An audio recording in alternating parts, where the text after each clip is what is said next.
एक जीवंत gymnastics studio में 5 दोस्त इकट्ठे हुए, अपनी प्रैक्टिस के लिए तैयार। समायरा, उमिका, तनिरिका, रुद्धव और रेयांश को उछल कूद और कलाबाजी पसंद थी, लेकिन आज समायरा के पास कुछ महत्वपूर्ण बात थी साझा करने के लिए। ठीक है सब लोग, जब तक हम हाथों के बल खड़े होने की कोशिश कर रहे हैं, मैं कुछ बहुत महत्वपूर्ण बात साझा करना चाहती हूँ जब हम इधर उधर घूम रहे हो। क्या ये एक दूसरे को स्पॉट करने के बारे में है, समायरा? ये उसका हिस्सा है उमिका। यह अच्छे और बुरे स्पर्श के बीच का अंतर जानने के बारे में है। खासकर जब हम जिम्नास्टिक्स कर रहे होते हैं तो हम अक्सर एक दूसरे को मदद या समर्थन करने के लिए छूते हैं। समायरा ने अच्छे स्पर्श की अवधारणा समझाई। एक अच्छा स्पर्श तब होता है जब कोई आपको अच्छा प्रदर्शन करने के लिए हाई फाइव देता है, या जब माता पिता आपको यह कहने के लिए गले लगाते हैं कि वे आपसे प्यार करते हैं। यह गर्म, सुरक्षित और खुशीदायक महसूस होता है। जैसे मेरी कोच मुझे संतुलन बनाने में मदद करती है। बिल्कुल रुधव, यह एक अच्छा स्पर्श है जिससे आपको सुरक्षित रहने में मदद मिलती है। जैसे ही उन्होंने अपनी रोल्स का अभ्यास किया, समायरा उन्हें निर्देशित करती रही। याद रखें, यहाँ तक कि अच्छे स्पर्श के साथ भी आपका शरीर आपका है। यदि कोई स्पर्श, चाहे वह दोस्त से हो या नहीं, आपको असुविधाजनक लगता है, भले ही वह आकस्मिक हो, आप हमेशा रुकें या ना कह सकते हैं। तो यदि कोई मुझे बहुत जोर से धक्का देता है, तो मैं कुछ कह सकती हूँ? बिल्कुल तनीरिका, स्पर्श के बारे में आपकी भावनाएं बहुत महत्वपूर्ण हैं। इसके बाद समायरा ने बुरे स्पर्श के विचार को पेश किया। अब बुरा स्पर्श बहुत अलग होता है। ये कोई भी स्पर्श है जो आपको असुविधाजनक, डरावना, उदास या भ्रमित करता है। यह एक ऐसा स्पर्श है जो आपको पसंद नहीं है या जिसकी आपको इच्छा नहीं है। भले ही वह दर्दनाक ना हो।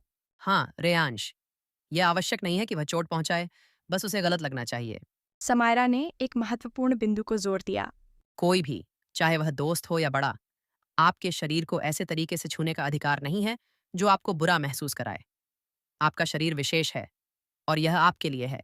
अगर वे हमें इसे गुप्त रखने के लिए कहें, तो क्या करें? यदि कोई आपको बुरे स्पर्श को गुप्त रखने के लिए कहता है, तो यह एक बहुत बड़ा संकेत है कि यह गलत है। आपको कभी भी एक बुरा राज नहीं रखना है। फिर समायरा ने समझाया कि यदि उन्होंने कभी बुरा स्पर्श अनुभव किया तो क्या करना चाहिए। यदि आपको कभी भी बुरा स्पर्श महसूस हो या कोई आपको असुविधा दे, तो आपको तुरंत एक विश्वसनीय वयस्क को बताना चाहिए। वह आपके मम्मी, पापा, टीचर या कोई अन्य विश्वसनीय बड़ा हो सकता है। और वे मदद करेंगे। वे सुनेंगे, आप पर विश्वास करेंगे और आपकी मदद करेंगे। अगर कोई आपको बुरा स्पर्श देता है तो ये कभी आपकी गलती नहीं होती। एक नई समझ के साथ बच्चों ने अपनी जिम्नास्टिक्स जारी रखी, न केवल शक्ति के साथ, बल्कि अपने खुद के शरीर और सुरक्षा की सशक्त जागरूकता के साथ। वे जानते थे कि खुद को कैसे सुरक्षित रखना है, और अगर कभी असुरक्षित महसूस हो तो किससे बात करनी है। मेरा शरीर, मेरे नियम। बिल्कुल सही तनीरिका। समायरा, हमें किससे बात करनी चाहिए अगर कभी कोई ऐसा हो? हमेशा किसी विश्वसनीय व्यक्ति से बात करें। माँ, पापा, टीचर, आपके जीवन में उनके लिए हमेशा पहुंचना आसान होना चाहिए। हमें आज जो सिखाया गया है, उसे और बच्चों के साथ भी साझा करना चाहिए। बिल्कुल रेयांश, यह ज्ञान ही शक्ति है। जितने ज्यादा हमें यह पता होगा, उतना सुरक्षित महसूस करेंगे। उस दिन बच्चे यह जानते हुए घर लौटे कि उन्हें न केवल कैसे सुरक्षित रहना है, बल्कि यह भी कि कैसे दूसरों की सुरक्षा में मदद करनी है। जब हम जानते हैं कि कैसे सुरक्षित रहें, हम दूसरों की भी रक्षा कर सकते हैं। वास्तव में धनीरिका, हमें एक दूसरे को सहारा देना और आगे बढ़ना है।